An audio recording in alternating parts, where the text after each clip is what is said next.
Bonjour à tous, il y a de la vie dans les céréales. Pain, pâtes, biscuits, gâteaux, les céréales sont au cœur de notre alimentation. Mais saviez-vous que les céréales régalent aussi les animaux d'élevage et entrent dans la composition de nombreux autres produits comme les bioplastiques ou même certains cosmétiques.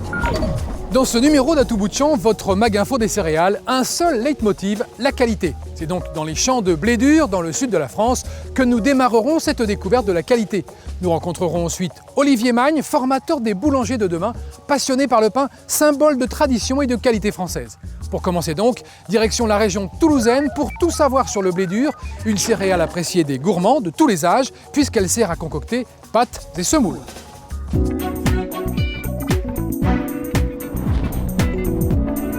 Le blé dur est une céréale et sa spécificité, c'est qu'il est utilisé uniquement pour la fabrication de semoules, de couscous et de pâtes alimentaires.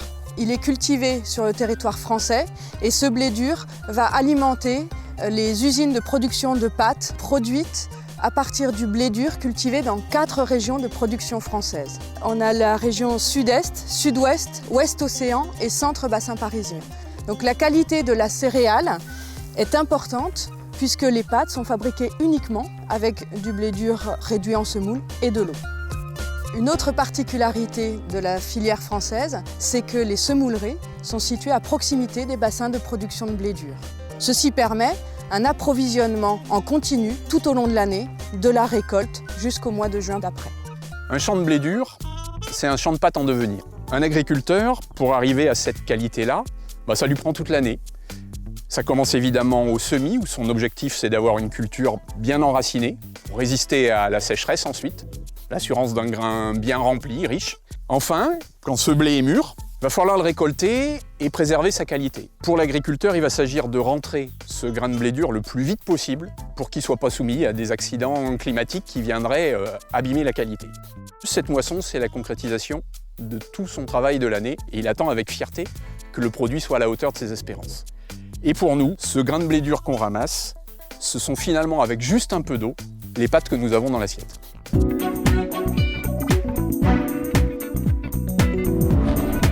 Après avoir monté son entreprise et été finaliste du concours du meilleur ouvrier de France, Olivier Magne a eu envie de partager son savoir-faire pour initier les jeunes boulangers de demain à fabriquer ce fleuron de l'art de vivre à la française, notre pain quotidien.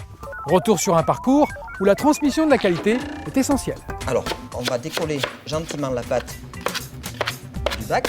Avec la transmission du métier, justement, j'ai suivi des stages de perfectionnement avec des meilleurs ouvriers de France. Et quand je les ai vus travailler, automatiquement, c'était encore un ton au-dessus. Et j'ai vu qu'avec les mêmes matières que moi, ils arrivaient à faire des choses beaucoup plus belles que moi et meilleures.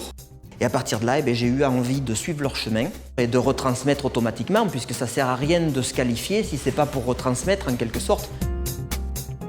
Tu dois la travailler tout doucement. Tu l'enroules, alors moi j'ai l'habitude de faire comme ça. C'est des grands chefs qui m'ont montré les choses, et moi maintenant, j'essaie de retransmettre aussi à ma façon et l'envie de partager, puisque le métier de boulanger, c'est le partage de toute façon.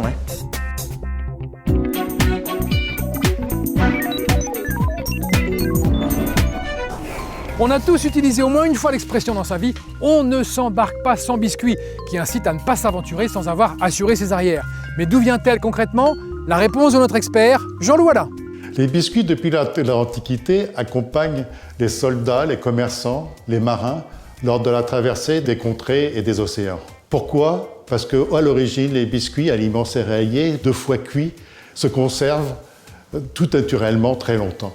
Grâce à plein d'influences dans notre histoire, la gamme des recettes de biscuits et gâteaux s'est élargie. Par exemple, la Renaissance a été un moment de créativité extraordinaire. On a créé beaucoup de recettes. On ne s'embarque pas sans biscuits et passer dans le langage courant. On ne s'embarque pas sur un bon petit déjeuner le matin avec un aliment céréalier complet comme les biscuits et gâteaux accompagnés d'un laitage ou d'un fruit. Vous ne laissez pas s'embarquer sans biscuits vos enfants pour aller faire un match de foot, pour avoir une pause réparatrice. On ne s'embarque pas sans biscuits pour son plaisir et pour son équilibre.